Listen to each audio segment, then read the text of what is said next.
नमस्कार दोस्तों, आपके अपने पीवाई के स्पेशल यूट्यूब चैनल में फिर से स्वागत है। घटना चक्र की सीरीज में भारतीय राज्य व्यवस्था यानी इंडियन पॉलिटी के तहत आज का जो हमारा टॉपिक होने वाला है वो है राज्यपाल के बारे में। हम भारत का भूगोल, विश्व का भूगोल ये चीजें पढ़ चुके हैं। हम जीव विज्ञान भी पढ़ चुके हैं। घटना चक्र की उसमें थोड़ा सा एक दो चैप्टर बचे हुए हैं, वो खत्म हो गया। आज से हम चालू कर रहे हैं पॉलिटी। तो पॉलिटी के जो भी चीजें हैं एक हफ्ते 10 दिन में ये चीजें खत्म हो जाएंगी। ठीक है, तो चलिए आज से हम इसका चालू करते हैं राज्यपाल वाला चैप्टर।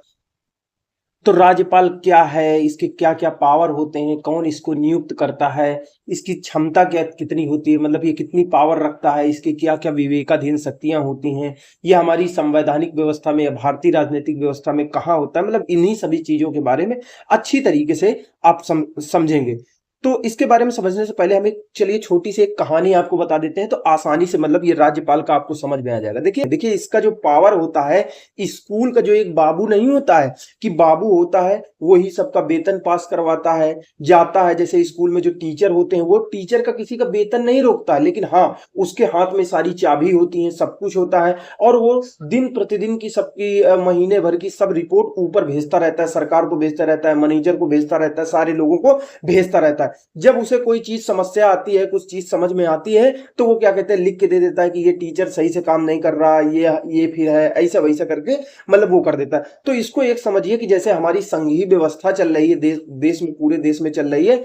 तो क्या करते हैं राष्ट्रपति, क्योंकि चूंकि हम अपने देश को एक रखना है, मान लीजिए सब देश की सरकार, जैसे हमारे देश को मतलब समझिए कि एक देश है, एक बड़ा परिवार है, ठीक है ना, एक देश एक बड़ा परिवार है, एक संयुक्त परिवार की तरीके से रह रहा है। अब उसमें छोटे छोटे छोटे छोटे परिवार है, तो हमको सबको साथ लेके चलना है ना। लेकिन अगर क्या होगा, मान लो किसी राज्य को कंट्रोल नहीं होगा, केंद्र सरकार अलग चला रही, राज्य सरकार अलग चला, तो हो सकता है कि जैसे उत्तर प्रदेश है या फिर कर्नाटक है, दक्षिण भारत के कई राज्य हैं, ये अपने परिवार से निकल जाए, क्योंकि हमारा खून का रिश्ता थोड़ी ना है, ऐसे जुड़े हुए हैं। तो इसीलिए इनको कंट्रोल करने के लिए, चूंकि जैसे देश में संघीय व्यवस्था चलती है उसी तरह परिवार में चलता है संयुक्त परिवार। ठीक है, जैसे हमारे देश की सरकार में संघीय सरकार चल रही है, वैसे एक जैसे संघीय सरकार में क्या होता है, एक बड़ी सरकार होती है और उसके अंडर में कई छोटी छोटी छोटी छोटी सरकारें हैं। जैसे कहने का मतलब एक केंद्र की सरकार हो गई और उसके अंदर कितनी सरकारें, उत्तर प्रदेश की सरकार है, बिहार की सरकार है, मध्य प्रदेश की, कर्नाटक की, जम्मू कश्मीर की सरकारें हैं कि नहीं है।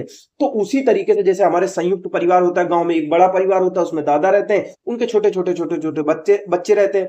अब क्या होता है कि यहां पे क्या होता है, यहां तो हमारा परिवार है, यहां तो कंट्रोल रहेगा, हम लोग अलग नहीं होंगे। लेकिन देश की सरकार में सब सारी चीजें, सब लोग एक बने रहे, इसके लिए क्या करते हैं, जो केंद्र की सरकार होती है, जो हमारे राष्ट्रपति होते हैं, राज्य में एक बाबू नियुक्त करते हैं। हर राज्य में एक बाबू नियुक्त करते हैं कि भाई देखो तुम अपना सरकार चलाओ, सब कुछ चलाओ, लेकिन जब भी तुम कभी अगर देश से अलग होने की बात करोगे, संविधान के खिलाफ जाओगे, नियमों के खिलाफ जाओगे, तो हम क्या कहते हैं तुम्हारे में इंटरफेयर करेंगे।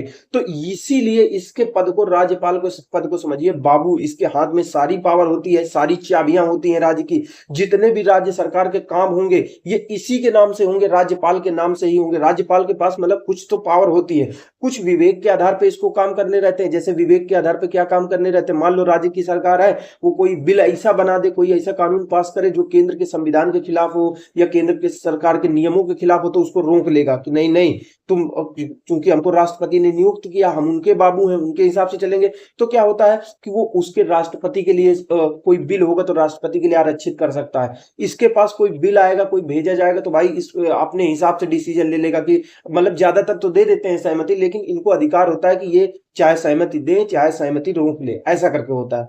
तो इस हिसाब से इनका पद होता है, एक हिसाब से समझिए बाबू वाला पद होता है कि इनके पास में सारे पावर होते हैं, सब कुछ, लेकिन ये कुछ करते नहीं है। जैसे कहने का मतलब स्कूल में मास्टर का, टीचरों का वेतन नहीं रोक सकते, लेकिन हाँ सारे काम स्कूल के जितनी चीजें होती हैं, किसी का वेतन पास करवाना है, किसी टीचर का क्या काम, सब बाबू बाबू करवाते हैं। तो उसी हिसाब से होता है राज्यपाल का पद। अब जिस प्रकार, चूंकि राष्ट्रपति इनको नियुक्त करते हैं राज्यपाल को, तो ये क्या करते हैं, इसको हटा भी सकते हैं अपने हिसाब से, अब बदल सकते हैं, एक को कई मतलब कि वो दे सकते हैं, कई राज्यों का राज्यपाल बना सकते हैं, एक व्यक्ति को बदल भी सकते हैं, एक जगह से दूसरी जगह भेज सकते हैं।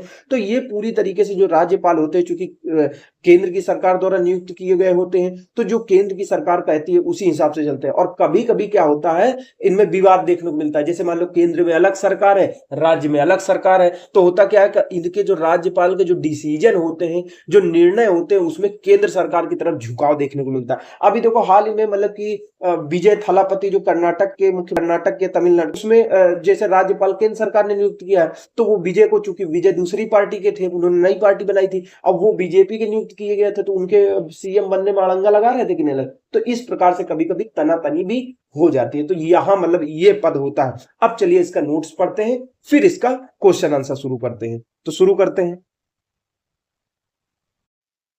देखिए नोट्स में शुरू करते हैं। कह रहा है भारतीय राज्यों में सरकार की व्यवस्था लगभग उसी प्रकार की होती है जैसे कि केंद्र के स्तर पर, यानी राज्य में उसी प्रकार से सेम सरकार चलती है जैसे केंद्र में सरकार चलती है। ठीक है। संविधान के भाग 6 के अंतर्गत अध्याय 2 में, यानी भाग 6 ये पूछा जाता है, भाग 6 अध्याय 2 के अनुच्छेद 153 से लेके 167 तक राज्य की कार्यपालिका के संबंध में चीजें उल्लेख की गई हैं।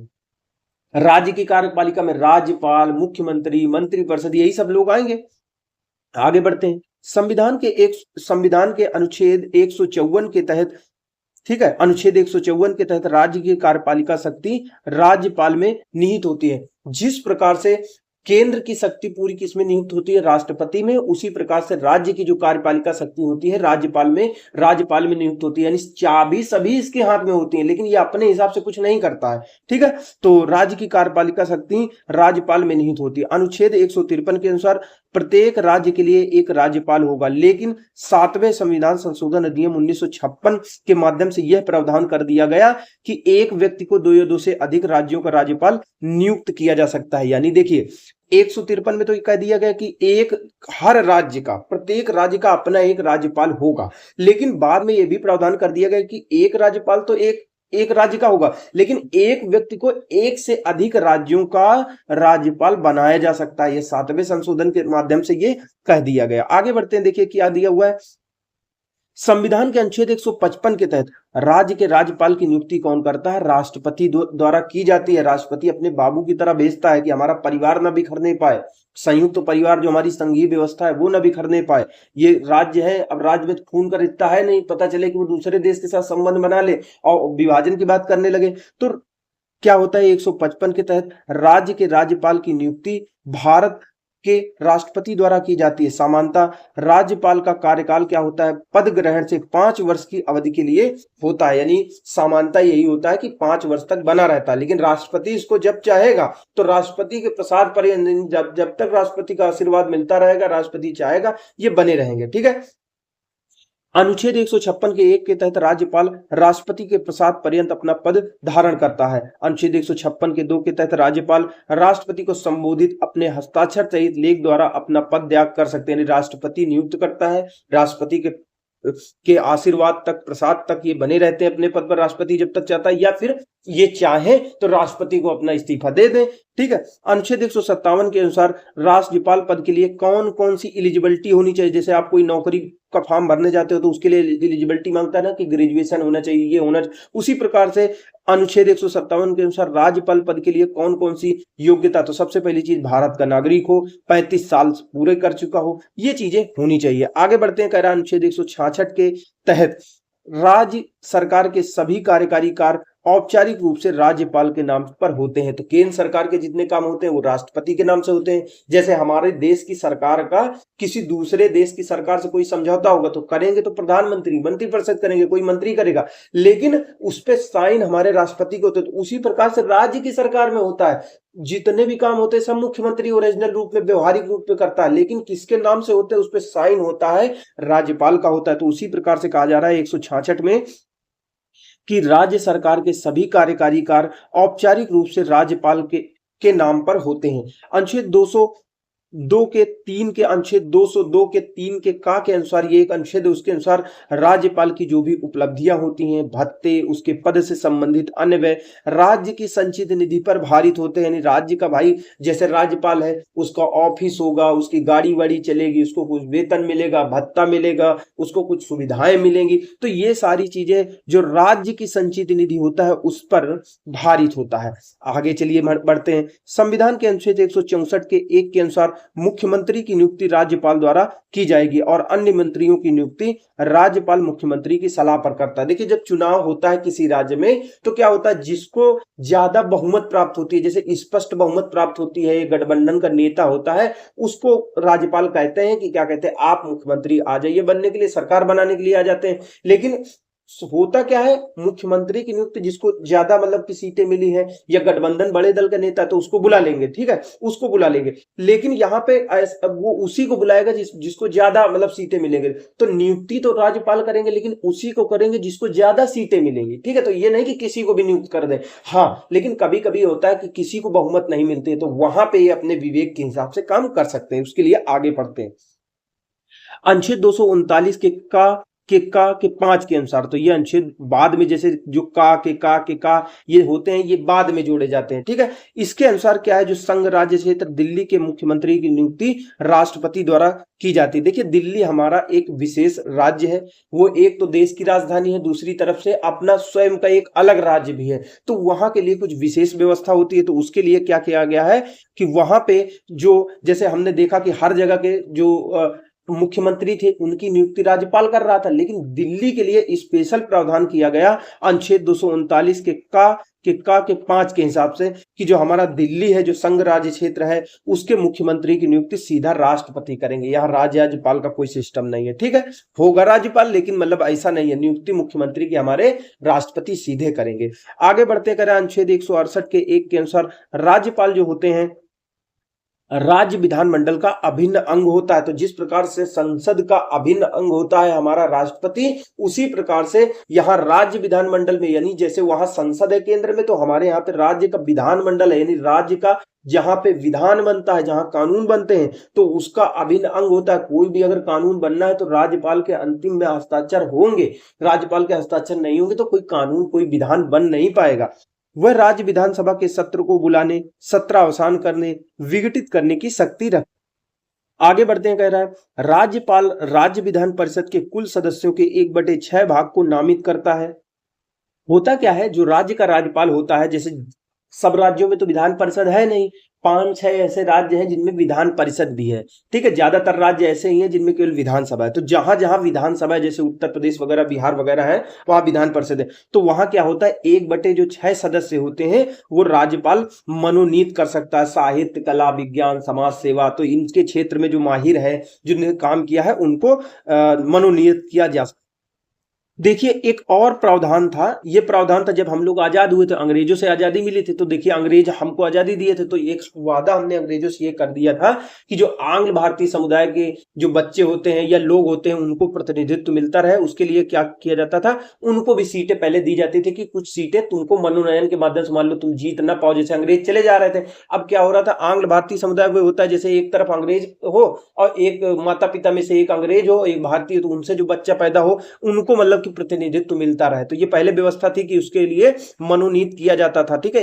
एक सदस्य की नियुक्ति किया जा सकता, राज्य मतलब कि ये उनको दिया जाता था। लेकिन बाद में अभी मोदी जी की जब सरकार आई है 2019 में, उन्होंने क्या कर दिया है, 104वें संविधान संशोधन अधिनियम 2019 के द्वारा अनुच्छेद 334 में संशोधन करके इस प्रावधान की अवधि को आगे न बढ़ाते हुए निष्प्रभावी कर दिया गया। अब क्या है, जो आंग्ल भारतीय समुदाय के सदस्य को मतलब नियुक्त नहीं किया जाता, पहले वो भी मनोनीत किया जाता था। जो 1/6 सदस्य करता था ना राज्यपाल, उसमें से एक सदस्य को कर दिया जाता था, लेकिन अब वो भी खत्म कर दिया गया। अब आंग्ल भारतीय समुदाय को मतलब नहीं दिया जाता, मनोनीत नहीं किया जाता। हाँ, चुनाव लड़के आ जाए वो अलग चीज है।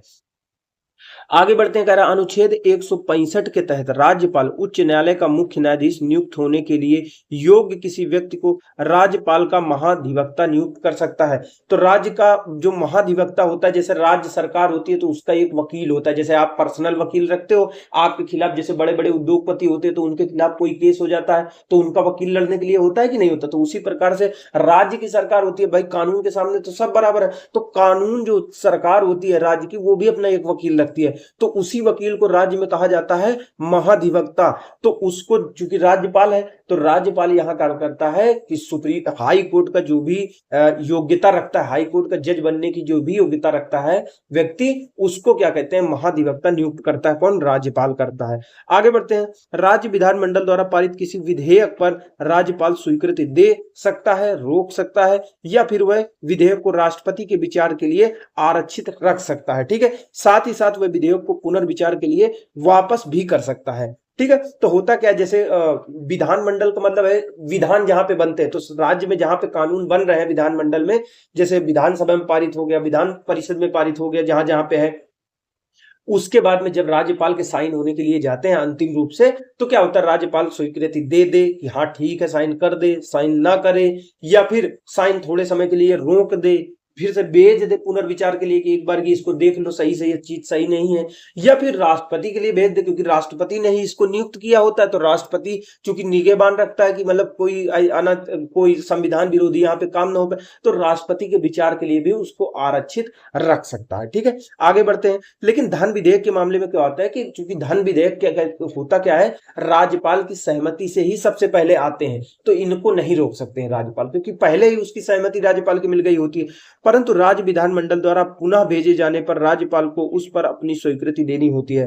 तो अगर पुनर्विचार के लिए जैसे राज्यपाल ने भेजा कि भाई एक बार की देख लो, विधानमंडल विधान परिषद देख लिए, दोबारा भेज दिए, तो फिर उनको मतलब कि पास करना होता है। आगे देखते हैं, अनुच्छेद 201 के अनुसार जब कोई विधेयक राज्यपाल द्वारा राष्ट्रपति के विचारार्थ आरक्षित रख लिया जाता है, तब राष्ट्रपति यह घोषित करेगा कि वह विधेयक अनुमति देता है कि नहीं देता है। तो मान लीजिए राज्यपाल ने राष्ट्रपति के लिए आरक्षित कर लिया है कि भाई राष्ट्रपति इसको देखेंगे, हम इसमें डिसीजन नहीं लेंगे इस वाले विधेयक पे, तो राष्ट्रपति डिसीजन लेंगे कि देना है कि नहीं देना है। अब इस स्थिति में क्या होता है, अगर पुनर्विचार करने के लिए राष्ट्रपति ने भेजा और दोबारा फिर इन्होंने भेजा पुनर्विचार करके, तो राष्ट्रपति के पास गए, तो राष्ट्रपति देखिए राज्यपाल को पुनर्विचार के बाद में सहमति देनी होती थी, लेकिन राष्ट्रपति को कोई बाधा नहीं है कि मतलब कि कोई बाध्यकारी नहीं है कि वो फिर से सहमति दे, वो नहीं फिर से दे सकता, नहीं देगा फिर से अगर वो चाहेगा। तो आगे बढ़ते करें, अनुच्छेद 213 के अनुसार जब राज्य विधानमंडल का सत्र न चल रहा हो तो राज्यपाल अध्यादेश प्रख्यापित कर सकता है। जैसे केंद्र सरकार में होता है वैसे राज्य सरकार में भी होता है कि जैसे कोई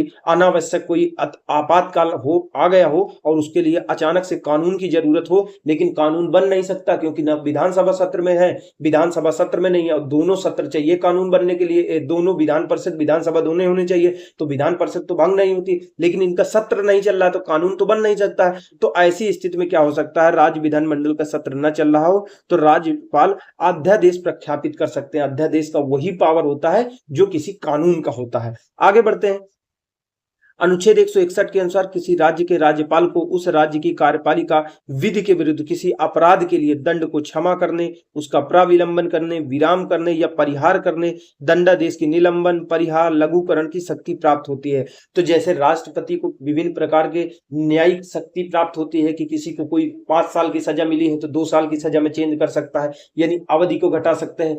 कठोर कारावास मिला है तो उसको जैसे कठोर कारावास मिला है तो उसको सामान्य कारावास में बदल सकता है, या मृत्यु, राष्ट्रपति क्या होता है, मृत्यु दंड को भी पूरी तरीके से समाप्त करता है कि जाओ बेटा मृत्यु दंड मिला था तुम जाओ, अब जेल से बाहर चले जाओ। लेकिन देखिए राज्यपाल की यहाँ पे सीमित पावर होती है, वो मृत्यु दंड को पूरी तरीके से समन नहीं कर सकते हैं। हाँ, मृत्यु दंड किसी को मिला हुआ है तो उसको उम्र कैद में बदल देंगे, 20 साल की जेल में बदल देंगे, लेकिन मृत्यु दंड के मामले में राष्ट्रपति से थोड़ा सा कम शक्ति प्राप्त होती है। बाकी सारी जो सजाएं होती हैं उनमें अपने विवेक का प्रयोग करके, मतलब कि मंत्री होता तो मुख्यमंत्री और मंत्रिपरिषद सलाह देते हैं उसी हिसाब से करते हैं, लेकिन इनको अधिकार होता है कि ये न्यायिक शक्तियां होती हैं कि सजा को माफ कर सकें। ठीक है, आगे बढ़ते हैं। देखिए फैक्चुअल क्वेश्चन है, कह रहा सरोजिनी नायडू भारत की प्रथम महिला थी जिन्हें राज्यपाल के पद पर नियुक्त किया गया था, यानी पहली भारत की प्रथम महिला थी जो राज्यपाल बनी थी। तो इस प्रकार से हमने अपना नोट्स पूरा कर लिया। अब चलिए हम इसके क्वेश्चन आंसर जल्दी से देख लेते हैं।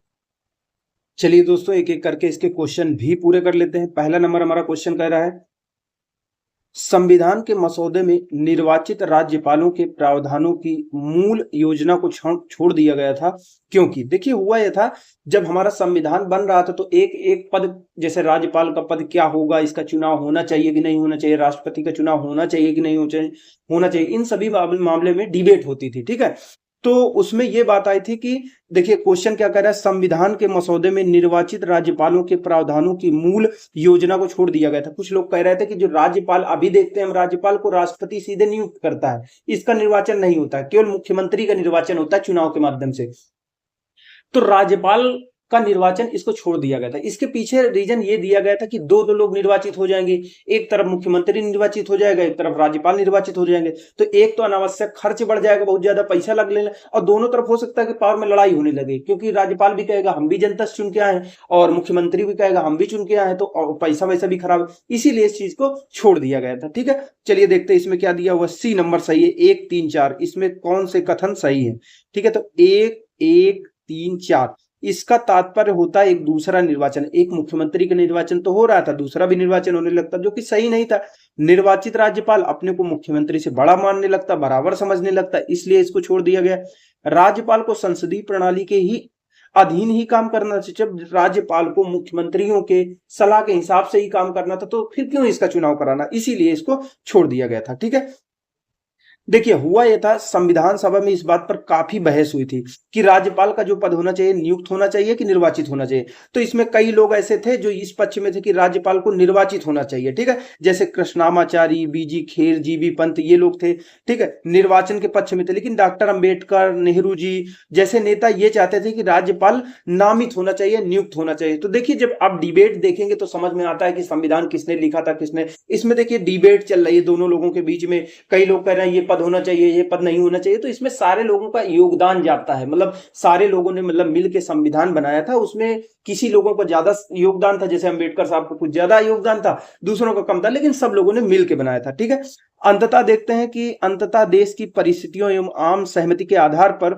नामित राज्यपाल या मनोनीत राज्यपाल या नियुक्त राज्यपाल का प्रावधान किया गया, और निर्वाचन की जो प्रक्रिया अपनाई जाने की बात कही जा रही थी कि राज्यपाल को भी निर्वाचित किया जाए, इसके प्रावधान की मूल योजना को छोड़ दिया गया था।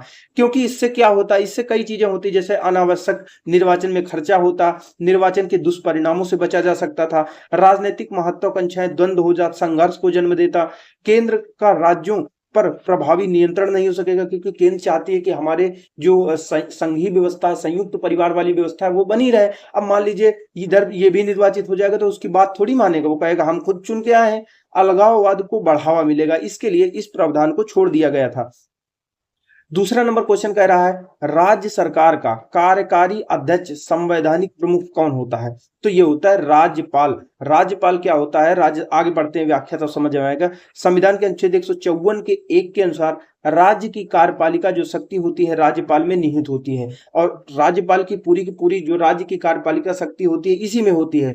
लेकिन वो इन जो कार्यपालिका शक्ति राज्यपाल के पास है, वो इसका प्रयोग स्वयं अपने विवेक के अनुसार नहीं कर सकता है। इस संविधान के अनुसार स्वयं या अधीनस्थ अधिकारियों की सलाह पर करेगा, यानी जो उसके मुख्यमंत्री होते, मंत्रिपरिषद होते, इनके अधिकारियों की सलाह पर करेगा। इस प्रकार राज्य सरकार का संवैधानिक प्रमुख होता है राज्यपाल। 155 के अनुसार राज्य के राज्यपाल को राष्ट्रपति अपने हस्ताक्षर और मुद्रा सहित अधिपत्र द्वारा नियुक्त करता है। आगे बढ़ते हैं, तीसरा नंबर, निम्नलिखित में से कौन राज्यपाल की नियुक्ति करता है? तो राष्ट्रपति करते हैं। फिर कह रहा है राज्यपाल की नियुक्त किया जाता है किसके द्वारा? राष्ट्रपति द्वारा नियुक्त किया जाता है। 5 नंबर क्वेश्चन कह रहा है, किसी राज्य में राज्यपाल की नियुक्ति किस अनुच्छेद के तहत? 155 के तहत होती है। आगे बढ़ते हैं, 6वां नंबर क्वेश्चन क्या कह रहा है? 6वां नंबर कह रहा है, भारत के एक राज्य में राज्यपाल से संबंधित निम्न कथनों पर विचार कीजिए। चलिए विचार करते हैं। डी नंबर 2 और 4 इसके सही हैं। 2 और 4 देखिए, 35 साल पूरी कर चुका हो, कम से कम 35 साल का हो, और लोकसभा का सदस्य होने की योग्यता रखता हो, लोकसभा का सदस्य होने की योग्यता रखता हो। ठीक है, आगे चलिए देखते हैं कौन कौन से 157 के अनुसार कौन कौन सी एलिजिबिलिटी होनी चाहिए। भारत का नागरिक हो, 35 साल की आयु पूरी कर चुका, और जन्म से भारत का नागरिक होना जरूरी नहीं होता है। भाई मान लीजिए विदेश में रहता था, बहुत साल हमारे यहाँ पे रहा, देश के लिए बड़े बड़े काम किया, तो राज्यपाल नियुक्त, तो कोई दिक्कत नहीं है उसमें। भारत का नागरिक हो, 35 साल की आयु पूरी कर चुका हो। ठीक है, उपर्युक्त कथन से स्पष्ट है कि राज्यपाल पद के लिए जन्म से भारत का नागरिक होना जरूरी नहीं है। 7वें संविधान संशोधन द्वारा यह प्रावधान कर दिया गया 1956 में कि एक ही व्यक्ति को 2 या 2 से अधिक राज्यों का राज्यपाल नियुक्त किया जा सकता है। 7वें संविधान संशोधन, ये याद रखिएगा, 7वें संशोधन द्वारा ये किया गया था। आगे बढ़ते हैं, 7वां नंबर क्वेश्चन कह रहा है भारतीय संविधान के निम्नलिखित में से कौन सा एक अनुच्छेद भारत में राज्य के एक राज्यपाल के रूप में एक व्यक्ति की नियुक्ति के लिए योग्यता निर्धारित करता है। एक राज्यपाल के रूप में एक व्यक्ति की नियुक्ति के लिए योग्यता यानी कौन कौन सी एलिजिबिलिटी होना चाहिए कि भारत का नागरिक होना चाहिए, 35 साल की आयु, ये किस अनुच्छेद में लिखा है? तो अनुच्छेद 157 में लिखा हुआ है, 157 में लिखा हुआ है। 8वां नंबर क्वेश्चन की अगर बात करें तो निम्न पर विचार कीजिए एवं नीचे दिए गए कूटों पर प्रयोग करते हुए सही उत्तर का चयन कीजिए। तो चलिए सही उत्तर का चयन करते हैं। इसमें कौन सा सही है? बी, 1, 3, 4, 1, 3, 4 सही है। 1, 3 तो पढ़ लेते हैं। राज्यपाल अपना पद ग्रहण करने से पूर्व शपथ लेगा और प्रतिज्ञान करेगा, यानी जब पद ग्रहण करता है उससे पहले उसको शपथ दिलाई जाती है। राज्यपाल उच्च न्यायालय के मुख्य न्यायमूर्ति या उसकी अनुपस्थिति में ज्येष्ठ, तो राज्यपाल को शपथ कौन दिलाता है? या तो हाई कोर्ट का चीफ जस्टिस दिलाता है, हाई कोर्ट का जो मुख्य न्यायाधीश होता है, या फिर कोई वरिष्ठतम न्यायाधीश, ज्येष्ठतम न्यायाधीश के समक्ष शपथ या प्रतिज्ञान करता है, यानी शपथ दिलाई जाती है पद ग्रहण के समय। ठीक है, शपथ या प्रतिज्ञान की प्रक्रिया भारतीय संविधान के अनुच्छेद 159 में दी गई है। अनुच्छेद देखिए 159 में बताया गया है कि प्रत्येक राज्यपाल अपना पद ग्रहण करने से पहले उस राज्य के उच्च न्यायालय के मुख्य न्यायमूर्ति, या अगर उस हाई कोर्ट का जो जिस राज्य का बन रहा है उस रोज का हाई कोर्ट का चीफ जस्टिस नहीं होगा, हाई कोर्ट का मुख्य न्यायाधीश नहीं होगा, तो जो ज्येष्ठ न्यायाधीश, जो वरिष्ठ न्यायाधीश होगा वो शपथ दिलाता है इसका। ठीक है, आगे बढ़ते हैं। अब देखिए इसके शपथ के बारे में, राज्यपाल की शपथ के बारे में अनुच्छेद 159 में प्रावधान है। कोई कहते तीसरी अनुसूची में है, तो तीसरी अनुसूची में ये सारी चीजें नहीं दी गई है। निम्नलिखित में से कौन राज्यपाल को पद की शपथ ग्रहण करवाता है? तो कौन करवाता है? उच्च न्यायालय का मुख्य न्यायाधीश करवाता है या फिर वरिष्ठ न्यायाधीश करवाता है। 10वां नंबर क्वेश्चन, निम्नलिखित में से कौन सा एक सही सुमेलित नहीं है? तो सी नंबर सही सुमेलित नहीं, बाकी सही वाले हमको पढ़ना है। ठीक है, 153 में राज्यपाल का पद, 154 में राज्यपाल का कार्यकारी प्राधिकार, अनुच्छेद 156 में राज्यपाल की पदा अवधि के बारे में बताया गया है। तो यहाँ पे कई सारी चीजें देखिए दिया गया है राज्यपाल के बारे में, एक बार की देख लेते हैं फिर से। देखिए बार बार जब चीजें आएंगी तो उसमें छोड़ देंगे, अभी हम इनको देख ले रहे हैं। देखिए अनुच्छेद 153 के अनुसार क्या कह रहा है? प्रत्येक राज्य के लिए एक राज्यपाल होगा। 154 के अनुसार क्या कहा जा रहा है? राज्य की कार्यपालिका शक्ति राज्यपाल में निहित होगी और वह इन शक्तियों का प्रयोग संविधान के अनुसार स्वयं करेगा या अपने अधीनस्थ अधिकारियों मंत्रियों के सलाह पर करेगा। अनुच्छेद 155 में क्या कहा जा रहा है कि राज्यपाल की नियुक्ति से संबंधित है। राज्यपाल की नियुक्ति राष्ट्रपति के अपने हस्ताक्षर और मुद्रा सहित लेखपाल के मुद्रा सहित अधिपत्र द्वारा करेगा। 156 क्या कहता है कि राज्यपाल की पदावधि से संबंधित 156 के 1 में बताया गया है कि राष्ट्रपति के प्रसाद पर्यंत पद धारण करता है। 156 के 3 में बताया गया है कि राज्यपाल सामान्यतः अपने पद ग्रहण की तारीख से 5 वर्ष तक अपने पद पर बना रहता है। राज्यपाल को पदावधि से पहले भी राष्ट्रपति द्वारा हटाया जा सकता है क्योंकि वह राष्ट्रपति के प्रसाद पर्यंत पद धारण करता है। ठीक है, अब ये चीजें बार बार आती रहेंगी। आगे बढ़ते हैं। 11 नंबर, किसी राज्य के गवर्नर यानी राज्यपाल के संबंध में निम्न कथनों पर विचार कीजिए। चलिए विचार करिए, चारों सही है। ठीक है, राष्ट्रपति उसको नियुक्त करते हैं, राष्ट्रपति की इच्छा के अनुसार अपने पद पर रहते हैं, उसके प्रसाद पर्यंत राज्य की कार्यपालिका शक्ति नियुक्त होती है, 5 वर्ष के लिए अपने पद पर बने रहते हैं। 12 नंबर क्वेश्चन की अगर बात करें, कथन और कारण वाला दिया गया है। चलिए देखते हैं, इसमें बी नंबर सही है, यानी ए गलत है, आर सही। चलिए देखते हैं। संविधान के अनुसार एक ही व्यक्ति एक ही समय में 2 या 2 से अधिक राज्यों के राज्यपाल के पद पर काम नहीं कर सकता। ये बात गलत है क्योंकि 7वें संविधान संशोधन द्वारा ये बात स्पष्ट रूप से कह दी गई थी कि एक व्यक्ति को 1 से अधिक राज्यों का राज्यपाल बनाया जा सकता है। भारतीय संविधान के अनुच्छेद 153 जो कहता है, इसमें क्या कहा गया कि प्रत्येक राज्य के लिए एक राज्यपाल होगा। ठीक है, आगे बढ़ते। अब बार बार व्याख्या को नहीं पढ़ेंगे क्योंकि जो चीजें बार बार दी गई कोई मतलब नहीं है। अब देखिए जो चीजें बार बार आती हैं उनको मैं स्किप करते चला जाऊंगा क्योंकि जल्दी से जल्दी कम समय में चीजें को खत्म करना है। ठीक है, 13 नंबर क्वेश्चन की बात करें, किसी भारतीय राज्य के राज्यपाल से संबंधित निम्नलिखित कथनों में से कौन सा सही नहीं है? तो डी पार्ट सही नहीं है। हम पढ़ेंगे वो जो सही होता है। राष्ट्रपति द्वारा नियुक्त किया जाता है राज्यपाल, वह 1 से अधिक राज्यों का राज्यपाल हो सकता है, 5 वर्ष तक पद धारण करता है। ठीक, इसको क्या क्या कहते हैं, व्याख्या में देख लेते हैं जो हमारे लिए इंपॉर्टेंट है। चूंकि राष्ट्रपति के प्रसाद पर्यंत पद धारण करता है तो राष्ट्रपति जब चाहे इसको हटा सकता है। ठीक है, राष्ट्रपति जब चाहे हटा सकते हैं। बाकी राज्य व्यवस्थापिका में जैसे राज्य की सरकार है, जैसे कहने का मतलब मुख्यमंत्री चाहे, राज्य की विधानसभा चाहे, तो राज्य व्यवस्थापिका द्वारा राज्यपाल को हटाए जाने का कोई प्रावधान नहीं है। यानी मुख्यमंत्री अगर चाहे और मंत्रिपरिषद चाहे कि हम राज्यपाल को हटा देंगे तो ये लोग नहीं हटा पाएंगे। जब हटाएगी केंद्र की सरकार हटाएगी, यानी केंद्र के जो मंत्री होते हैं और ये सभी होते हैं, प्रधानमंत्री होते हैं, वही सलाह देते हैं राष्ट्रपति को, तभी हटता है राज्यपाल। आगे बढ़ते 14 नंबर क्वेश्चन की बात करें। संविधान के अनुच्छेद 156 के उपबंध, ये उपबंधित है कि राज्यपाल अपने पद ग्रहण की तारीख से 5 वर्ष की अवधि तक पद धारण करेगा। इससे निम्नलिखित में से कौन सा निष्कर्ष निकाला जा सकता है? तो देखिए कौन सा निकाला जा सकता है, दोनों ही नहीं निकाले जा सकते। अब जो सही है, चलिए किसी राज्यपाल को उसकी पदावधि पूर्व होने से पद नहीं, यानी किसी राज्यपाल को उसकी पदावधि के पूरी होने से पहले नहीं हटाया जा सकता, तो ये बात गलत है। राष्ट्रपति चाहे तो वह हटा सकता है। कोई राज्यपाल 5 वर्ष की अवधि के बाद अपने पद पर बना नहीं रह सकता, तो ये बात भी गलत है। 5 वर्ष की अवधि पूरी हो जाती है फिर भी बना रहता है, जब तक कि नया राज्यपाल अपना पद धारण नहीं कर लेता। व्याख्या पढ़ते तो अच्छे समझ में आ जाए।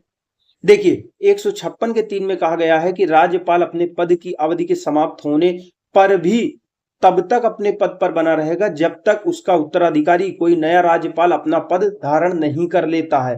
15 नंबर क्वेश्चन की बात करें तो राज्यपाल किसके प्रति उत्तरदायी होता है? तो राष्ट्रपति के प्रति उत्तरदायी होता है, क्योंकि राष्ट्रपति इसको नियुक्त कर।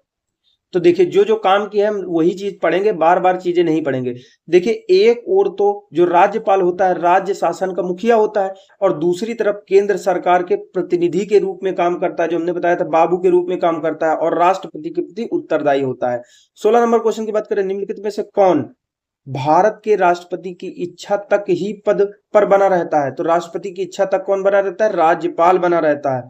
17 नंबर क्वेश्चन की अगर बात करें तो कह रहा है निम्नलिखित कथनों में से कौन सा एक सही है? तो सी नंबर सही है, तो सही पढ़ेंगे, बाकी नहीं पढ़ेंगे।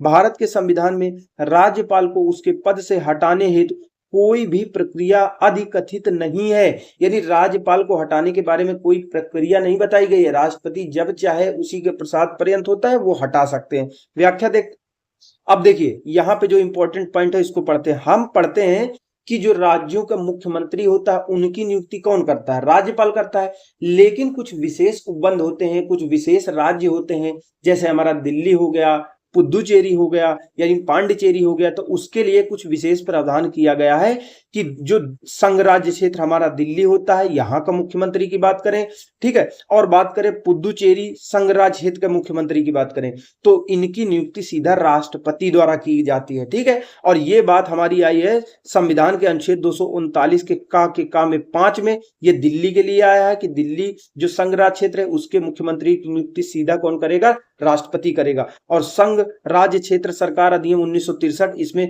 पुदुचेरी के बारे में बताया गया है, पुडुचेरी के बारे में, कि इसके मुख्यमंत्री की नियुक्ति राष्ट्रपति करेगा। यानी दिल्ली और पुदुचेरी यहाँ के मुख्यमंत्री में राज्यपाल का कोई वो नहीं होता, सीधा राष्ट्रपति नियुक्त करते हैं। इसके लिए विशेष प्रावधान दिया गया। आगे बढ़ते हैं।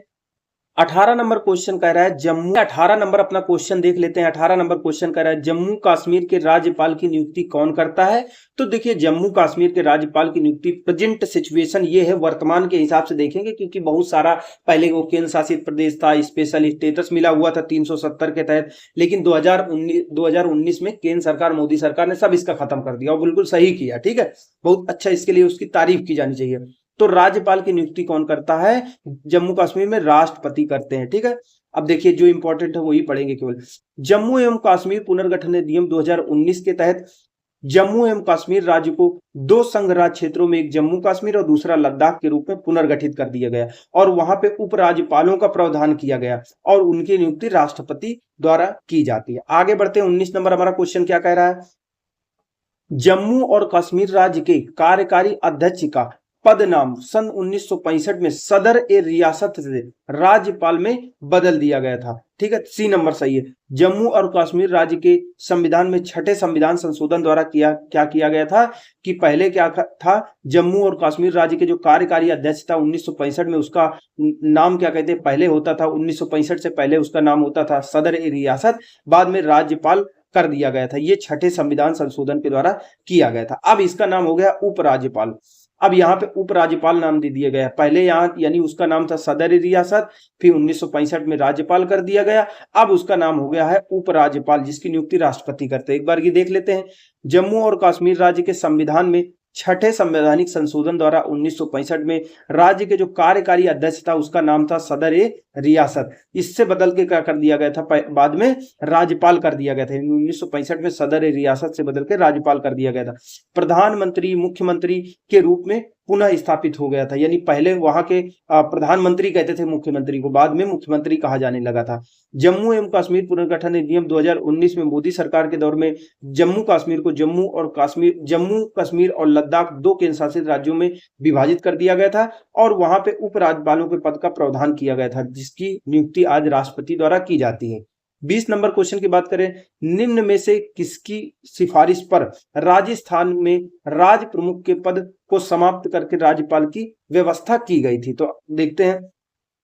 देखिए, राज्य पुनर्गठन आयोग देखिए राजस्थान पीसीएस का सवाल है, स्पेशल है, तो वहां पे राजस्थान से इतिहास भूगोल से संबंधित कुछ स्पेशल क्वेश्चन पूछे जाते हैं, तो एक नजर में इनको पढ़ लीजिए, ये राजस्थान वालों के लिए ज्यादा इंपॉर्टेंट है। ठीक है, राजस्थान पीसीएस की जो तैयारी कर रहे हैं वीडियो देखना है। राजस्थान पुनर्गठन आयोग की जो राज्य पुनर्गठन आयोग की सिफारिश पर 7वें संविधान संशोधन द्वारा 56 से राजस्थान में राज्य प्रमुख का जो पद था, पहले ये कहा जाता था जैसे राज्यपाल आज हम नाम रख दिए, अलग अलग राज्यों में पहले अलग अलग नाम राज्य होता था, तो 1965 से जो राज्य प्रमुख था उसके पद को राज्यपाल के नाम से हम जानते हैं। 21 नंबर क्वेश्चन की बात करें तो भारत में संघ राज्यों का प्रशासन होता है, संघ राज्यों का प्रशासन राष्ट्रपति द्वारा किया जाता है। तो देखिए व्याख्या पढ़ते हैं। संविधान के अनुच्छेद 239 के 1 के अनुसार संसद द्वारा बनाई गई किसी विधि के अनुसार, मतलब संसद ने कोई कानून बना दिया है या कोई विधि नहीं है, अन्यथा उपबंधित के सिवाय, ठीक है, अन्यथा कोई उपबंध है उसके सिवाय, यानी कोई संसद ने विधि बना दी है उसके हिसाब से जो संघ राज्य क्षेत्र में चलेंगे, विधि नहीं बनाई है तो कैसे चलेंगे? तो प्रत्येक संघ राज्य क्षेत्र का प्रशासन राष्ट्रपति द्वारा संभाला जाता है, किया जाएगा। वह अपने द्वारा ऐसे पदाभिधान सहित जो वह निर्दिष्ट करे नियुक्त किए गए प्रशासक के माध्यम से काम करता है। तो या तो संसद कोई कानून बना दे, कोई नियम पारित कर दे, उसके हिसाब से संघ राज्य क्षेत्रों का शासन चलता है, या फिर जो राष्ट्रपति होता है अपने राज्यपालों को नियुक्त, अपने राज्यपालों को, उपराज्यपालों को, अलग अलग मतलब नाम होते हैं, उनके माध्यम से प्रशासक नियुक्त करके वो संघ राज्य क्षेत्रों का प्रशासन चलाता है। अब जो देखिए करंट से संबंधित है उनको छोड़ देंगे, आगे बढ़ेंगे। 24 नंबर क्वेश्चन कर रहा है, राज्यपाल के वेतन और भत्ते किससे दिए जाते हैं? तो राज्य की जो संचित निधि होती है उससे इसके वेतन और भत्ते दिए जाते हैं, कंसोलिडेटेड फंड ऑफ स्टेट। राज्यपाल की जो परिलब्धियां, भत्ते, उसके पद से संबंधित अन्य व्यय, ये राज्य की संचित निधि पर भारित होते हैं अनुच्छेद 202 के 3 के का के तहत।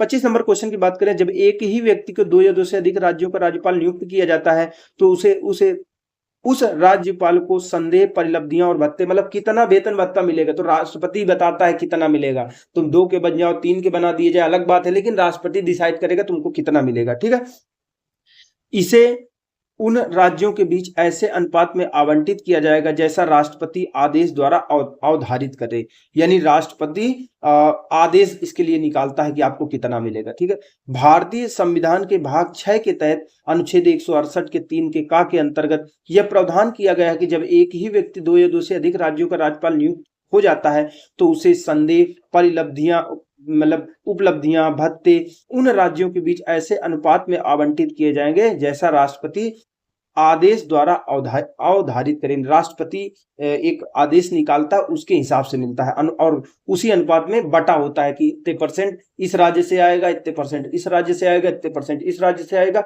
और इसको मिला के ये सभी राज्यपाल के लिए देंगे कि राज्यपाल आपका इतना वेतन, भत्ता, पेंशन, ये सारी चीजें आपकी होंगी। ठीक है, आगे देखते हैं। 26 नंबर क्वेश्चन की बात करें तो निम्नलिखित में से कौन सी किसी राज्य के राज्यपाल को दी गई विवेकाधीन शक्तियां होती? तो देखिए राज्य के राज्यपाल की ज्यादातर समयों में तो सामान्य समय में वो राज्य की जो मंत्रिपरिषद होती है, मुख्यमंत्री होते हैं, मंत्रिपरिषद होते हैं, उन्हीं की सलाह पे काम करते हैं। लेकिन कभी कभी कुछ ऐसी परिस्थितियां आ जाती हैं जहां राज्यपाल को अपने दिमाग का इस्तेमाल करना पड़ता है, अपने विवेक का इस्तेमाल करना पड़ता है, तो उसी के बारे में यहाँ दिया गया है। तो निम्नलिखित में से कौन सी किसी राज्य के राज्यपाल को दी गई विवेकाधीन शक्तियां होती हैं? कौन कौन सी शक्तियां विवेकाधीन शक्तियां? 1 और 3। ठीक है, 1 और 3 कौन कौन? भारत के राष्ट्रपति को राष्ट्रपति शासन अधिरोपित करने के लिए रिपोर्ट भेजना।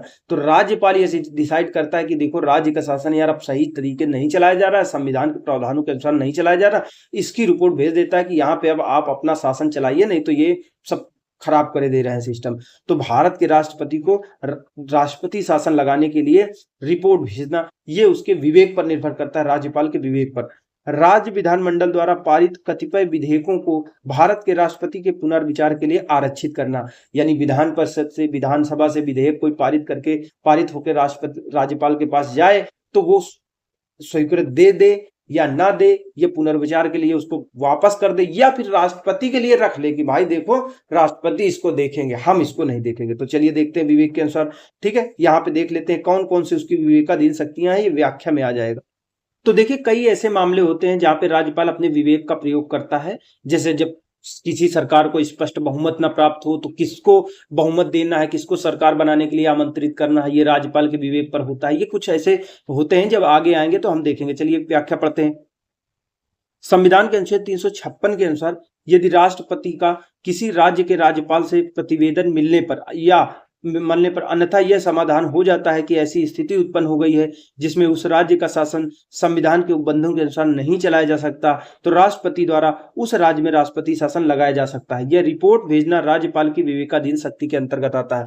तो मान लो किसी राज्य का शासन संविधान के प्रावधानों के हिसाब से नहीं चलाया जा रहा होता है, तो राष्ट्रपति को तो स्वयं पता चल जाए, स्वयं मतलब संज्ञान ले ले, स्वयं दिमाग मतलब आ जाए ऐसी रिपोर्ट उसके सामने, तो वह राष्ट्रपति शासन लगा देगा। यह राज्यपाल अपने विवेक के पर, अपनी बुद्धि के आधार पर यह रिपोर्ट राष्ट्रपति को भेजे कि राज्य का शासन आपके संविधान के प्रावधानों के हिसाब से नहीं चलाया जा रहा है, तो क्या करता है राष्ट्रपति, यहां राष्ट्रपति शासन लगा देता है। तो ये राज्यपाल के विवेकाधीन शक्तियों के अंतर्गत आता है। ठीक है, अगले पॉइंट की यहां बात करें तो यहां कहा जा रहा है मंत्रियों की जो नियुक्ति होती है। देखिए जो बहुमत दल का नेता होता है, जब चुनाव होते हैं तो जो भी बहुमत दल का नेता होता है उसको मुख्यमंत्री बना देता है राज्यपाल। ठीक है, उसको नियुक्त करता है। लेकिन जो अन्य मंत्रियों की नियुक्ति करता है तो राज्यपाल मुख्यमंत्री की सलाह पर करता है, अपने हिसाब से कुछ नहीं करता है। तो जो मंत्रियों की नियुक्ति राज्यपाल करता है वो मुख्यमंत्री की सलाह पे काम करता है, अपने विवेक का इसमें इस्तेमाल नहीं करता है। अनुच्छेद 200 के अनुसार ये बताया गया है कि जैसे राज्य विधानमंडल से कोई पारित होकर राज्यपाल के पास जाता है तो उसमें उसको चाहे अगर, ठीक है, तो राष्ट्रपति के लिए उसको आरक्षित रख सकता है। ठीक है, तो वही बात यहाँ पे कहा जा रहा है। ठीक है, तो वह विधेयक को राष्ट्रपति के विचारार्थ के लिए आरक्षित कर सकता है। यह भी राज्यपाल की विवेकाधीन शक्ति है क्योंकि वह इसका प्रयोग वह राज्य मंत्रिमंडल की सलाह के बिना करता है। ठीक है, आगे बढ़ते हैं। कह रहा है, आगे पढ़ते हैं। संविधान के अनुच्छेद 163 के अनुसार राज्यपाल अपने विवेक के अनुसार किए जाने वाले कार्यों को छोड़ करके राज्य सरकार के कार्यों के सुचारू रूप से संचालन और इस हेतु मंत्रियों में कार्य के आवंटन के लिए नियम भी बनाता है। 27 नंबर देखिए दोस्तों, 27 नंबर क्वेश्चन की बात करते हैं तो 27 नंबर क्वेश्चन कह रहा है राज्य का जो राज्यपाल होता है, अगर बात की जाए यहाँ पे, ठीक है, राज्य का जो राज्यपाल होता है मंत्री परिषद के परामर्श से स्वतंत्र कार्य कर सकता है। यानी कुछ ऐसे मामले आते हैं जहां पे राज्य का राज्यपाल मंत्री परिषद की सलाह और सहायता को नहीं मानता, वो अपने विवेक से काम करता है। तो कौन कौन से ऐसी स्थिति आती हैं? विधानसभा में सरकार को अपना बहुमत सिद्ध करने के लिए कहना, जैसे चुनाव हो गए, मतलब उस राज्यों में चुनाव हो गए हों विधानसभा वाले, अब किसी को बहुमत ही नहीं प्राप्त है, तो वो मतलब कि अपने विवेक के अनुसार किसी पार्टी को बुला सकता है कि तुम बहुमत सिद्ध करो, और किसी को भी मुख्यमंत्री बना सकता है, कुछ समय दे सकता है कि आप अपना बहुमत सिद्ध कर लीजिए। तो विधानसभा में अगर किसी को बहुमत न प्राप्त हो तो किसी दल को अपना बहुमत, जैसे किसी को बहुमत मिला ही नहीं है तो सरकार को किसी भी मतलब दल को अपना बहुमत सिद्ध करने के लिए कह सकता है। मुख्यमंत्री को बर्खास्त करने के लिए, जैसे मतलब अगर किसको बहुमत नहीं प्राप्त है या गठबंधन मिला था, गठबंधन हट गया है, तो मुख्यमंत्री को बर्खास्त भी कर सकता है अपने विवेक के अनुसार। या फिर भारत के राष्ट्रपति के विचारार्थ किसी विधेयक को आरक्षित कर सकता है कि ये विधेयक भाई राष्ट्रपति देखेंगे, वो अपने विवेक से डिसाइड करता है कि किस विधेयक को राष्ट्रपति के लिए आरक्षित करना है।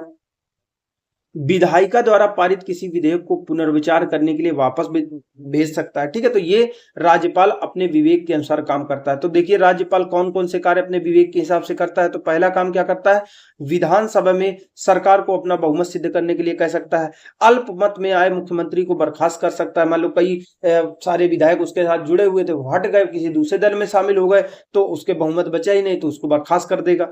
ठीक है, यहाँ पे अपने विवेक के अनुसार काम करेगा।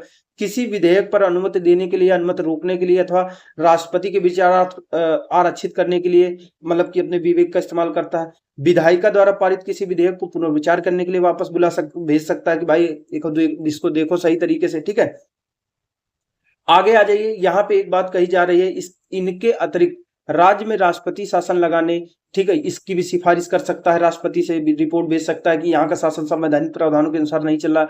विधानसभा के समय पूर्व विघटन जैसे कुछ अन्य संदर्भों में भी वह अपने विवेक का प्रयोग कर सकता है। उसे उच्च न्यायालय से परामर्श मांगने के लिए अधिकृत नहीं किया गया। जैसे कि आपने राष्ट्रपति के मामले में देखा होगा कि कुछ ऐसे मामले होते हैं जहां पे राष्ट्रपति जो होते हैं वो सर्वोच्च न्यायालय से या उच्च न्यायालय के न्यायाधीश, सर्वोच्च न्यायालय के न्यायाधीशों से परामर्श मांग सकते हैं, सलाह मांग सकते हैं। लेकिन यहाँ राज्य के स्तर पर राज्यपाल को यह अधिकार नहीं होता है कि वो राज्य के हाई कोर्ट से यहाँ से मतलब परामर्श मांगे। 28 नंबर क्वेश्चन की अगर बात करें तो कह रहा है कितने समय में राज्यपाल किसी साधारण बिल को संबंधित राज्यपाल विधानमंडल को पुनर्विचार हेतु लौटा सकता है। तो पुनर्विचार के लिए लौटा सकता है, इसकी कोई समय सीमा नहीं दी गई है कि कितने समय में उसको पुनर्विचार करने के लिए वापस लौटाना है।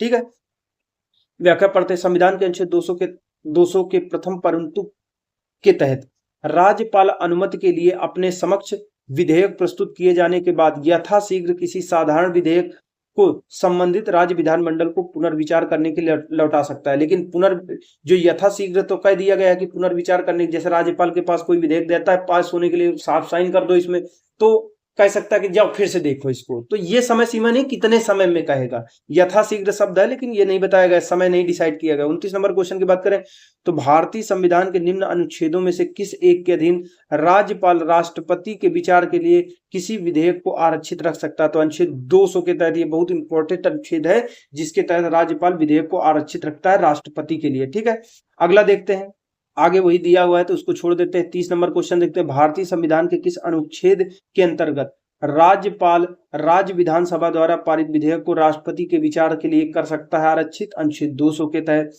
फिर वही बात आई है, बी नंबर क्वेश्चन दिया है। फिर 32 नंबर आ जाते हैं, क्वेश्चन की बात करें, किसी विधेयक पर संवैधानिक उपबंध के तहत राज्यपाल की सिफारिश अपेक्षित थी। किसी विधेयक पर संवैधानिक उपबंध के तहत राज्यपाल की सिफारिश अपेक्षित थी, किंतु बिना राज्यपाल की सिफारिश से उसे राजस्थान विधानसभा में पुरस्कृत किया गया और उसने पारित करके राज्यपाल को भेज दिया। अब राज्यपाल को भेज दिया, समझिए, जहां राज्यपाल अनुमति दे देता है तो वह अधिनियम, ठीक है, जहां राज्यपाल अनुमति देता है तो वह अधिनियम अविधिमान्य नहीं होगा। तो मान लीजिए कोई ऐसा विधेयक था जिसपे राज्यपाल की पहले सहमति की जरूरत थी, पहले राज्यपाल के सामने ही पेश किया जाना था, लेकिन उसके सामने नहीं पेश किया गया है। हाँ, विधानसभा में गया है, विधान परिषद में गया है, जहां जहां विधान परिषद है वहां गया है। ठीक है, और पारित होने के बाद में गया है। ठीक है, बाद में राज्यपाल की बात गया है, पहले नहीं गया है, बाद में गया है। तो ऐसा नहीं है कि वो विधि नहीं बनेगा, वो विधि बन जाएगा, क्योंकि राज्यपाल के बाद में अंत में चला गया है तो कोई बात नहीं। तो जहां राज्यपाल अनुमति दे देता है या देता है तो वह अधिनियम अविधिमान्य नहीं होगा, यानी विधि बन जाएगी। किसी विधेयक पर संवैधानिक उपबंध के तहत राज्यपाल की सिफारिश अपेक्षित थी, किंतु बिना राज्यपाल की सिफारिश से उसे राजस्थान विधानसभा में पुरस्कृत किया गया। उसने राज्य विधानसभा में पारित हुआ, पारित करके राज्यपाल को भेज दिया, बाद में भेज दिया और राज्यपाल अनुमति भी दे दे तो वो विधिमान्य हो जाता है। अविधिमान्य नहीं होगा कि कानून नहीं बनेगा, क्योंकि पहले पूछना था, बाद में ही दे दिया, कोई दिक्कत नहीं। भारतीय संविधान के निम्नलिखित में से कौन सा अनुच्छेद राज्यपाल को अध्यादेश जारी कर सकने की शक्ति प्रदान कर सकता है? यानी अनुच्छेद 213 के तहत क्या होता है, राज्यपाल अध्यादेश जारी कर सकते हैं। देखिए क्या होता है, कभी कभी जैसे विधान परिषद होती है, विधानसभा होती है, अब देखिए कानून बनने के लिए कोई अप्रत्याशित कोई आपदा आ गई हो, कोई ऐसी जरूरत आन पड़ी हो जहां पे तुरंत कानून की जरूरत हो, लेकिन जो विधानसभा है, विधान परिषद है, वो अपने सत्र में नहीं है, तो तुरंत कानून बनाने के लिए जब जरूरत होती है तो राज्यपाल अध्यादेश जारी कर सकते हैं। किस अनुच्छेद के तहत? अनुच्छेद 213 के तहत। पढ़ते हैं व्याख्या, तब समझ में आएगा। अनुच्छेद 213 के 1 के अनुसार उस समय को छोड़कर जब किसी राज्य की विधानसभा सत्र में है या विधान परिषद वाले राज्य में विधानमंडल के दोनों सदन सत्र में है, यानी दोनों सदन सत्र में है, उस समय को छोड़ दिया जाए तो सामान्य समय में, मतलब ऐसे समय में जब दोनों सदन या विधानसभा सत्र में नहीं है, तो किसी समय राज्यपाल को लगता है कि ऐसी परिस्थितियां विद्यमान है कि तुरंत कार्यवाही होना आवश्यक है, तो वह अध्यादेश को प्रख्यापित कर सकता है, जारी कर सकता है। साथ ही साथ 213 के 2 के अनुसार ये कहा गया है, इस अध्यादेश को राज्य विधानमंडल के पुनः सम्मिलित होने पर उससे स्वीकृति मिलना आवश्यक है, अन्यथा विधानमंडल के पुनः सम्मिलित होने के 6 सप्ताह की अवधि के बाद वो समाप्त हो जाएगा। देखिए अध्यादेश तुरंत तो आ गया, लेकिन जब राज्य विधानमंडल बैठेगी, जब अपना सदन चलाएगी, जैसे कहने का मतलब सत्र चालू हो गए हो, विधान परिषद भी सत्र में आ गई हो, विधानसभा भी सत्र में आ गई हो, तो उसके सामने पेश किया जाता है। पुनः सम्मिलित होने पर उसके सामने पेश करना पड़ता है और स्वीकृति भी लेनी पड़ती है, क्योंकि और स्वीकृति अगर नहीं मिलेगी तो 6 सप्ताह के अंदर वो खत्म हो जाएगा, अध्यादेश अपने मान से समाप्त हो जाएगा। और यदि वो दोनों सदन उसमें अपना पारित कर देते हैं तो वो कानून बन जाएगा, हमेशा के लिए लागू हो जाएगा। 34 कह रहा है, किसी राज्य के राज्यपाल संविधान के निम्नलिखित में से किस अनुच्छेद के अंतर्गत विधानमंडल के अवकाश के दौरान अध्यादेश जारी कर सकते हैं? तो अध्यादेश जारी करने की शक्ति अनुच्छेद 213 के तहत होती है। किसी राज्य के राज्यपाल द्वारा जारी ऑर्डिनेंस का अनुमोदन होना आवश्यक होता है। अनुमोदन करना जरूरी होता है राज्य की विधायिका, जैसे जब सत्र में नहीं होता तो कोई बात नहीं है, लेकिन जब सत्र में आ जाए तो 6 हफ्तों के भीतर उसको अनुमोदन करना होता है दोनों सदनों द्वारा, नहीं तो वो अपने आप समाप्त हो जाएगा।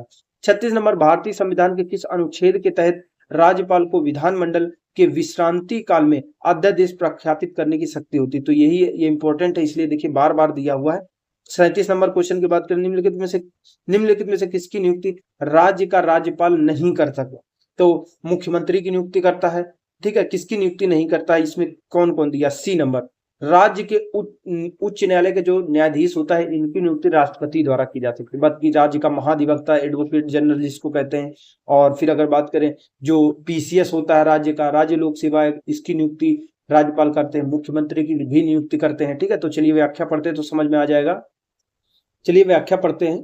अनुच्छेद 217 के 1 के अनुसार जो उच्च न्यायालय के न्यायाधीश होते हैं, देखिए हाई कोर्ट के जो न्यायाधीश होते हैं इनकी नियुक्ति कौन करते हैं? सीधे राष्ट्रपति करते हैं, यहाँ राज्यपाल नहीं करते हैं। बाकी अगर बात करें तो मुख्यमंत्री की नियुक्ति ये राज्यपाल करते हैं। जो पीसीएस होता है राज्य का, राज्य लोक सेवा आयोग, उसके सदस्यों की नियुक्ति हमारे राज्यपाल करते हैं। महाधिवक्ता जो होता है राज्य सरकार का जो वकील होता है उसकी नियुक्ति राज्यपाल द्वारा की जाती है। तो ये सही।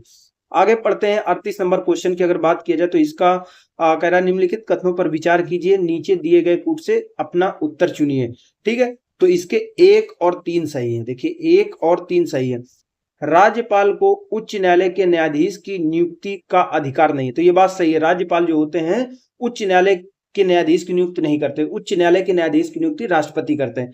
उन्हें विधान परिषद में कुछ सदस्यों को मनोनीत करने का अधिकार होता है। तो बिल्कुल सही बात है, विधान परिषद में कुछ सदस्यों को मनोनीत कर सकते हैं। अब यहाँ जो कहा जा रहा है विधानमंडल का अंग नहीं होता, तो ये बात गलत है। राज्यपाल विधानमंडल का अंग होता है, उनके पास कोई न्यायिक शक्ति नहीं होती, तो ये भी बात गलत है। कई सारी न्यायिक शक्तियां होती हैं। चलिए देख लेते हैं। राज्यपाल को उच्च न्यायालय के न्यायाधीश का नियुक्ति करने का अधिकार नहीं होता, क्योंकि उच्च न्यायालय के न्यायाधीश की नियुक्ति राष्ट्रपति करते हैं। अनुच्छेद 171 के 1 के अनुसार विधान परिषद की सदस्य संख्या का जो 1/6 भाग होता है उनको साहित्य, कला, विज्ञान, सहकारिता, समाज सेवा, यानी साहित्य, कला, विज्ञान, समाज सेवा, सहकारिता आदि के क्षेत्र में कोई विशेष ज्ञान रखने वाला या व्यावहारिक अनुभव रखने वाले व्यक्ति में से किसी व्यक्ति को या किन्हीं व्यक्तियों को राज्यपाल द्वारा मनोनीत किया जाता है। तो विधान परिषद के सदस्यों में 1/6 भाग कौन राज्यपाल द्वारा मनोनीत किया जाता है? किस क्षेत्र से? साहित्य, कला, विज्ञान, समाज सेवा, सहकारिता क्षेत्र से मनोनीत किया जाता है। आगे अगर बात करें तो 168 के 1 के अनुसार राज्यपाल जो होता है विधानमंडल का अहम हिस्सा होता है, क्योंकि कोई भी कानून अगर विधान बनना है तो राज्यपाल का जब आखिरी में साइन हो जाएगा तभी वो विधान बन पाएगा, कानून बन पाएगा। अनुच्छेद 161 के अनुसार राज्यपाल को न्यायिक शक्ति प्राप्त होती है, जैसे क्षमा आदि की, और कुछ मामलों में दंडादेश के निलंबन, परिहार, लघुकरण की शक्ति प्राप्त होती है। 39 नंबर क्वेश्चन की अगर बात करें तो राज्यों के संदर्भ में निम्न में से कौन सा एक कथन सत्य नहीं है? तो राज्यपाल जो होता है, राज्यपाल के संदर्भ की बात हो रही है, मृत्यु दंड को समा नहीं कर सकता है, ठीक है। मृत्यु दंड को कम कर सकता है, जैसे मृत्यु दंड को आजीवन कारावास बदल सकता है, लेकिन पूरी तरीके से माफ कर दे वो अधिकार नहीं होता है, ठीक है। चलिए व्याख्या देखते हैं तो इसको और देख लेते हैं। सही वाले कथन, राज्य की विधायिका का अंग होता है, उसके पास आपातकालीन शक्तियां नहीं होती हैं, ठीक है, आपातकालीन शक्तियां नहीं होती हैं। तो आपातकालीन शक्तियां राज्यपाल के पास नहीं होती हैं, ठीक है। आपातकाल में जो भी पावर होता है वो राष्ट्रपति के पास चला जाता है, वह राज्य के उच्च न्यायालय के न्यायाधीश की नियुक्ति नहीं करता। तो ये भी बात सही है, उच्च न्यायालय के न्यायाधीश की नियुक्ति राष्ट्रपति करता है। अनुच्छेद 168 के तहत राज्य की विधायिका का अंग होता है, ठीक है। राज्यों के उच्च न्यायालयों के न्यायाधीशों की नियुक्ति कौन करते हैं? राष्ट्रपति करते हैं। राज्यपाल के पास राष्ट्रपति की तरह आपातकालीन शक्तियां भी नहीं होती हैं, ठीक है। आगे अगर बात करें अनुच्छेद 161 के तहत राज्य की कार्यपालिका शक्ति के विस्तार वाले विषयों संबंधी किसी विधि के विरुद्ध किसी अपराध के लिए दोष सिद्धि ठहराए गए व्यक्ति के दंडादेश का राज्यपाल प्रविलंबन, विराम, परिहार, लघुकरण उसे क्षमा कर सकता है, लेकिन मृत्युदंड शामिल है, उसका निलंबन कर सकता है, लेकिन मृत्युदंड को पूरी तरीके से क्षमा नहीं कर सकते हैं। मृत्युदंड दंडादेश को क्षमा करने की शक्ति राष्ट्रपति के पास अनुच्छेद 72, यानी राष्ट्रपति चाहे तो मृत्युदंड को पूरी तरीके से क्षमा कर सकता है, लेकिन पूरी तरीके से क्षमा राज्यपाल नहीं कर सकते हैं। केवल उसको जैसे मृत्युदंड मिला है तो उसको आजीवन कारावास में बदल देंगे, ये सारी चीजें कर सकते हैं, ठीक है। तो यहां पे कहा जा रहा है राज्यपाल राज्य की कार्यपालिका जिन जिन विषयों में, देखिए राज्यपाल की जो न्यायिक शक्ति होती है वहां तक विस्तारित होती है जहां तक राज्यपाल की कार्यपालिका शक्ति विस्तार होती है। तो राज्यपालिका की या राज्य की कार्यपालिका शक्ति के विस्तार वाले जितने भी विषय होते हैं उनके संबंध में अगर कोई व्यक्ति फंसा है, उसके ऊपर केस हुआ है, ठीक है, तो अगर किसी को सजा हो गई है, ठीक है, तो उसको व्यक्ति को राज्यपाल क्या कर सकते हैं? प्रविलंबन कर सकते हैं, विराम, परिहार, लघुकरण, ये सारी चीजें कर सकते हैं, ठीक है। दोस्तों हम 40 नंबर क्वेश्चन शुरू करते हैं, इसको बहुत अच्छे से समझिएगा क्योंकि थोड़ा सा इंपॉर्टेंट क्वेश्चन है, ठीक है। कथन और कारण वाला क्वेश्चन है। देखिए होता क्या है, आपने सुना होगा जैसे केस होता है तो जैसे राष्ट्रपति होता है, राज्यपाल होता है, ये भी तो इंसान होते हैं, इनसे भी कोई काम गलत हो जाते हैं। तो ये क्वेश्चन इससे संबंधित है। देखिए कि अगर कोई आपराधिक मामला है, ठीक है, कोई आपराधिक मामला है तो उसका जो केस चलेगा वो कार्यकाल के दौरान नहीं चल सकता है। मान लो चोरी का केस है या कोई और गलत काम वाला केस है, हत्या का केस है, तो मान लीजिए, ऐसा होता नहीं है तो लेकिन मान लीजिए अगर कोई केस है तो जब तक ये अपने राज्यपाल और राष्ट्रपति अपने पद पर बने रहेंगे तब तक इनमें कोई कार्यवाही नहीं की जाती है, ठीक है। जब पद से हट जाएंगे तो केस चलेगा, लेकिन जब तक पद पे रहेंगे कोई आपराधिक मामले वाला केस नहीं चल सकता है। लेकिन जो दीवानी मामले होते हैं, जैसे मानहानि से संबंधित केस होता है, या फिर कहें जैसे किसी के संपत्ति में कोई कब्जा कर लिया है, या फिर कुछ जैसे एक जो जिनके नाम पे शिक्षक दिवस होता है, मतलब वो कोई है तो शिक्षक दिवस होता है तो उनके ऊपर केस ये चला था कि जब प्रोफेसर थे तो उन्होंने क्या कर दिया था, हाँ, तो वो थे मतलब जिनके नाम पे शिक्षक दिवस आज चलता है, उनका नाम था डॉक्टर सर्वपल्ली राधाकृष्णन। अब ये राष्ट्रपति थे, लेकिन हुआ यह था इनके ऊपर आरोप ये लग रहा था कि ये जिस बच्चे के मतलब कि ये पीएचडी करवा रहे थे, जिन इनके नीचे ये जब प्रोफेसर थे एक विश्वविद्यालय में, तो इनके नीचे क्या था, एक लड़का पीएचडी कर रहा था। अब उन्होंने आरोप ये लगा था, इनके ऊपर आरोप क्या लगा था, काफी हद तक सही था, कि इन्होंने क्या कर दिया था, वो बच्चा जो इतना रिसर्च करके लाया था उनकी जो पीएचडी जब इसको इनको दी कि देखिए सर मतलब इसको पास करिए ये, तो इन्होंने उसको चोरी करके अपने नाम से उसको मतलब वो करवा दिया था, मतलब अपने नाम से उसको फेमस करवा दिया था, ठीक है, सर्वपल्ली जी ने करवा दिया था। तो इनका केस मतलब वो वाला केस राष्ट्रपति जब थे तभी चल रहा था केस, ठीक है। तो अंत में पता नहीं इनके बीच में कुछ समझौता हुआ था और तो कुछ मतलब ज्यादा बात सामने आती नहीं है, इतने बड़े लोगों की बात। तो होता क्या है, इनसे भी गलत काम होते हैं, मतलब इंसान है, कुछ भी कर सकते हैं। तो होता क्या है, तो अगर इन्होंने कोई वैसा किया तो अपराध वाले केस इनके ऊपर नहीं चलाए जाते हैं, लेकिन जो सिविल मामले होते हैं, अब जो ये मामला था ये इंटेलेक्चुअल प्रॉपर्टी राइट का था, मतलब दिमाग वाला मामला था कि भाई उनकी सृजनात्मकता, उस लड़के को उसने पीएचडी में रिसर्च किया, इनको दिया, इन्होंने क्या कह दिया, अपने नाम से छपवा लिया, ठीक है। तो ये केस उनके ऊपर चला था और अंत में समझौता भी कुछ हुआ था, उसका ज्यादा निष्कर्ष नहीं निकला। तो ये होता है कि जो आपराधिक मामले होते हैं वो नहीं चलाए जा सकते हैं, लेकिन जो दीवानी मामले होते हैं उनको मतलब कि एक हद तक चलाया जा सकता है। तो उसी के मामले में है, ठीक है। पहला कथन पढ़ते हैं, कह रहे राष्ट्रपति और राज्यपालों पर उनके किसी भी कार्य के लिए न्यायालय में मुकदमा नहीं चलाया जा सकता। तो ये बात पूरी तरीके से गलत हो जाती है, क्योंकि राष्ट्रपति और राज्यपाल होते हैं तो आपराधिक, जब तक वो अपने पद पर होते हैं तब तक आपराधिक मामला नहीं चल सकता है, आपराधिक मामला नहीं चल सकता है, लेकिन जो दीवानी मामले होते हैं वे चलाए जा सकते हैं। आगे बढ़िए, कह रहा है कारण में राष्ट्रपति पर महाभियोग चलाया जा सकता है और राज्यपालों को संवैधानिक कृत्यों के करने पर पदच्युत किया जा सकता है। तो ये भी बात सही है। ठीक है, कथन देखिए ए गलत है, आर सही। अब व्याख्या पढ़ते तो और अच्छी तरीके से समझ में आएगा। देखिए 361 के एक में क्या कहा जा रहा है, 361 में एक में कहा जा रहा है, जैसे पहले 361 का 2 पढ़ते हैं तब समझ में आ जाएगा। होता क्या है, अपने कार्यकाल के दौरान राष्ट्रपति या राज्यपाल के विरुद्ध किसी भी न्यायालय में आपराधिक या दांडिक मुकदमा नहीं चला सकता। जब ये राष्ट्रपति या राज्यपाल अपने पद पर होते हैं 5 साल तक, तो कोई आपराधिक मामला नहीं चलाया जा सकता। लेकिन 361 के 4 के में कहा गया है कि उनके द्वारा व्यक्तिगत हैसियत से किए गए कार्य, यानी व्यक्तिगत तौर पर कोई कार्य अगर किया जाता है, ठीक है, में उनके विरुद्ध अंतोष का दावा करने वाला दीवानी यानी जो सिविल मामला होता है, तत् संबंधी विस्तृत लिखित सूचना उन्हें या उनके कार्यालय में देने के 2 माह पश्चात चलाया जा सकता है। यानी जो दीवानी मामले होते हैं 2 महीने की सूचना दे दो पहले से, तो दीवानी मामला इनके खिलाफ हो सकता है। अब ये कैसे मामला चलाया जा सकता है, जो व्यक्तिगत रूप से इन्होंने काम किया है, व्यक्तिगत रूप से उन राष्ट्रपति ने क्या कर दिया था, अपने जो शिष्य था उसकी पीएचडी को अपने नाम से मतलब कर दिया था, ऐसा आरोप है, मतलब ठीक है, तो व्यक्तिगत तौर पे किया। लेकिन यहां पे एक बात कही जा रही है कि जैसे राज्यपाल है, राष्ट्रपति है, अगर इनके द्वारा कोई शासकीय कार्य किया जाता है, जैसे राज्यपाल होता है, अब राज्यपाल ने किसी को क्षमादान दे दिया अपनी न्यायिक शक्ति का प्रयोग करते हुए, या राष्ट्रपति ने क्षमादान दे दिया अपनी न्यायिक शक्ति का प्रयोग करते हुए, या किसी की नियुक्ति कर दी, तो अगर ये शासकीय कार्य कर रहे हैं, ठीक है, तो तब इनके खिलाफ कोई कार्यवाही नहीं की जा सकता। इसके जो शासकीय कार्य होते हैं उनके खिलाफ विधिक कार्यों से उनको उन्मुक्ति प्राप्त होती है। तो शासकीय कार्यों के खिलाफ कोई भी आप उनके खिलाफ कार्यवाही नहीं करा सकते हैं, ठीक है, क्योंकि वो शासन प्रशासन का काम कर रहे थे, उनको जो सहायता सलाह दी गई है उसी के हिसाब से काम किया है। लेकिन व्यक्तिगत हैसियत से अगर कोई काम करते हैं तो उनके खिलाफ दीवानी मुकदमा उसी समय हो सकता है जिस समय वो अपने पद पे होते हैं। लेकिन आपराधिक जो मुकदमा होता है तब तक नहीं चलाया जा सकता जब तक वो अपने पद पर बने रहते हैं। ठीक है, तो ये बहुत इंपॉर्टेंट क्वेश्चन है, इंपॉर्टेंट फैक्ट है, इसको बहुत अच्छी तरीके से आप याद कर लीजिएगा। ठीक है, आगे बढ़ते 41 नंबर जो हम क्वेश्चन की अगर बात करें तो 41 नंबर क्वेश्चन कह रहा है, इसके 1 और 2 दोनों सही है। किसी राज्य के राज्यपाल के विरुद्ध उसकी पदावधि के दौरान किसी भी न्यायालय में कोई दंडिक कार्यवाही संस्थित नहीं की जा सकती। तो राज्य का जो राज्यपाल होता है पदावधि के दौरान कोई आपराधिक मामले उसके खिलाफ नहीं चलाए जा सकते।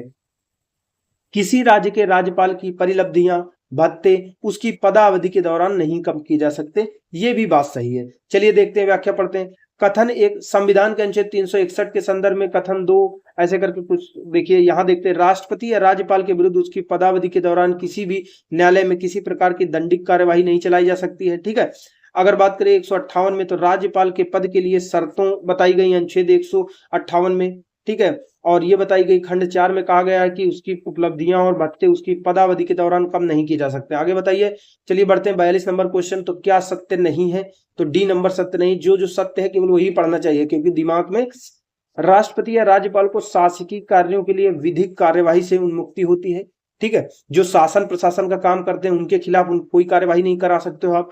कोई न्यायालय राज्यपाल को किसी कर्तव्य पालन के लिए विवश नहीं कर सकता। न्यायालय नहीं कर सकता कि तुमको ये करना, वो अपने लिए स्वतंत्र है, जो मन होगा उसी हिसाब से शासन प्रशासन के हिसाब से करेंगे, क्योंकि हमारे देश में शक्ति का पृथक्करण का सिद्धांत लागू है। न्यायालय जो है कार्यपालिका के कार्यों में हस्तक्षेप नहीं करेगा और कार्यपालिका न्यायपालिका के संबंध में नहीं करेगा। यानी कोई न्यायालय राज्यपाल को किसी कर्तव्य का पालन करने के लिए विवश नहीं कर सकता है। एक राज्यपाल को व्यक्तिगत कार्यों हेतु सिविल कार्यवाही लाने के लिए 2 मास की लिखित सूचना देनी होती है, ये बात सही है। चलिए देखते हैं आगे।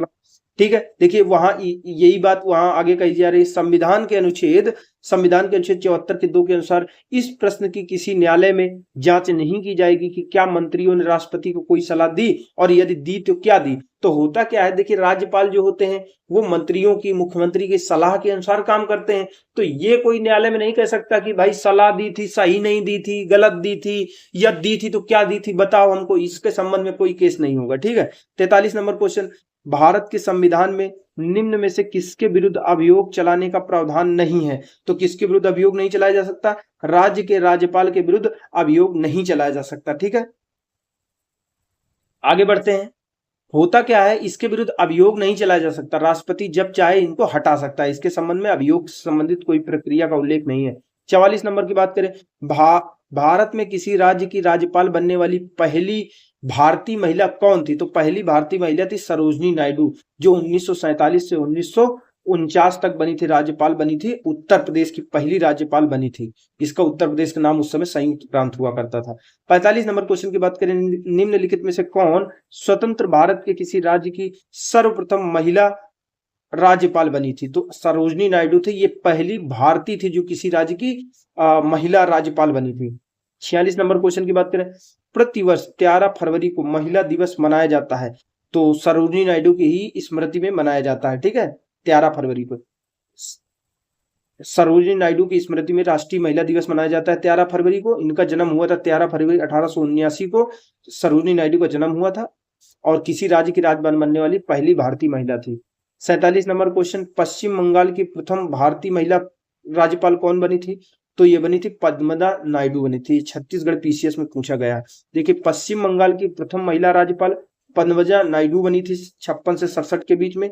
ठीक है, जबकि यहाँ के प्रथम राज्यपाल कौन बने थे? पश्चिम बंगाल के प्रथम राज्यपाल बने थे चक्रवर्ती राजगोपालाचारी बने थे। अब कौन वर्तमान में, इसको छोड़ देते हैं, आगे आ जाते हैं। 48 नंबर, मध्य प्रदेश में पहली महिला राज्यपाल कौन बनी थी? तो ये जो मध्य प्रदेश का जो स्पेशल क्वेश्चन है उसी से संबंधित है।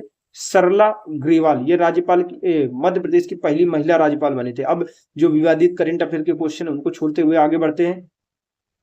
मध्य प्रदेश की निम्नांकित राज्यपालों में से कौन हरियाणा के मुख्यमंत्री रहे हैं? तो कौन रहे? भगवत दयाल शर्मा, ये हरियाणा के मुख्यमंत्री रहे, बाद में मध्य प्रदेश का राज्यपाल इनको बनाया गया था। 51 नंबर क्वेश्चन, राजस्थान के राज्यपाल के संबंध में निम्नलिखित में से कौन सा कथन सही नहीं है? तो ये सही नहीं है, बाकी इसके सही है। तो राजस्थान के राज्यपाल के विषय में क्या क्या सही है? देखिए, राजस्थान में क्या हुआ था, राज्य पुनर्गठन आयोग ने जब रिकमेंडेशन दी, अनुशंसा दी, उनके अनुसार राज्य प्रमुख के पद को समाप्त कर दिया गया था। अब यहाँ राज्य प्रमुख के पद को क्या कहा जाता था? राज्यपाल कहा जाने लगा था। 7वें संविधान संशोधन, राज्य प्रमुख का पद समाप्त किया गया था राजस्थान में। ठीक है, आगे बढ़ते हैं। हरिभाऊ किशन राव बागड़े, इन्होंने 2024 को राजस्थान के राज्यपाल का पद संभाला। तो ये करंट का पॉइंट डाल दिया, इसको छोड़ देते हैं। आगे बढ़ते हैं हम, यहाँ पे 54 नंबर क्वेश्चन, निम्नलिखित में से किस एक का यह सुझाव था कि राज्यपाल को उस राज्य से बाहर का एक प्रतिष्ठित व्यक्ति होना चाहिए और उसे एक ऐसा तटस्थ व्यक्ति होना चाहिए जिसके गहन राजनीतिक जुड़ाव ना हो, उसने हाल के पिछले वर्षों में राजनीति में भाग नहीं लिया हो? तो ये किसने कहा था? सरकारी आयोग। सरकारी आयोग ने ये कहा था। देखिए, किसी राज्य का राज्यपाल अगर किसी व्यक्ति को बना रहे हो तो वो उस राज्य का नहीं होना चाहिए, राज्य के बाहर का प्रतिष्ठित व्यक्ति होना चाहिए। दूसरी चीज ये होनी चाहिए कि वो राजनीतिक व्यक्ति नहीं होना चाहिए, किसी पार्टी या दल से संबंधित नहीं होना चाहिए। ये बात कही थी सरकारी आयोग ने। और व्याख्या पढ़ते क्लियर हो जाएगा। सरकारी आयोग ने यह अनुशंसा की थी कि राज्यपाल को उस राज्य के बाहर का एक प्रतिष्ठित व्यक्ति होना चाहिए, उसे एक ऐसा तटस्थ व्यक्ति होना चाहिए जिसके गहन राजनीतिक जुड़ाव ना हो, उसने हाल ही में कहीं पे भी हाल ही के वर्षों में राजनीति में भाग ना लिया हो, ध्यात रहे कि बदलते हुए सामाजिक आर्थिक परिदृश्य में केंद्र और राज्य सरकारों के मध्य मौजूद व्यवस्थाओं की कार्यप्रणाली की समीक्षा की दृष्टि से भारत सरकार ने 1983 को न्यायमूर्ति RS सरकारिया की अध्यक्षता में एक आयोग का गठन किया था। यानी जो केंद्र और राज्य के सरकार के मध्य में जो रस्साकसी चलती थी, सही से नहीं चलती थी, केंद्र सरकार राज्य सरकार के ऊपर बहुत ज्यादा मतलब कि दबाव बनाता रहता था, परेशान करता रहता था केंद्र की सरकार, या राज्य सरकार केंद्र सरकार की बात नहीं मानती थी, अलग तरीके से काम करती थी। तो इनके बीच में सामंजस्य बैठाने के लिए, संबंध को अच्छा करने के लिए सरकारिया न्यायमूर्ति RS सरकारिया की अध्यक्षता में 1983 में सरकारिया आयोग का गठन किया गया था। तो दोस्तों, इस तरह से राज्यपाल का पद हमारा बहुत ही इंपॉर्टेंट देखिए पद है, इससे क्वेश्चन आंसर रहते हैं। हमने पहले अच्छी तरीके से सारी चीजों को समझ लिया, पहले कहानी की तरह समझा, फिर नोट समझा, फिर क्वेश्चन आंसर समझे। तो इस तरह से पूरा हमारा चैप्टर पूरा हुआ। आज से हम पॉलिटी चालू कर रहे हैं और जल्दी से इसको हम कंप्लीट कर देंगे। तो आप सभी लोगों का लास्ट तक बने रहने के लिए, देखने के लिए बहुत बहुत धन्यवाद। अपने अगले वीडियो में मिलते हैं और हम पढ़ेंगे राज्य विधानमंडल के बारे में, राज्य की मंत्रिपरिषद के बारे में।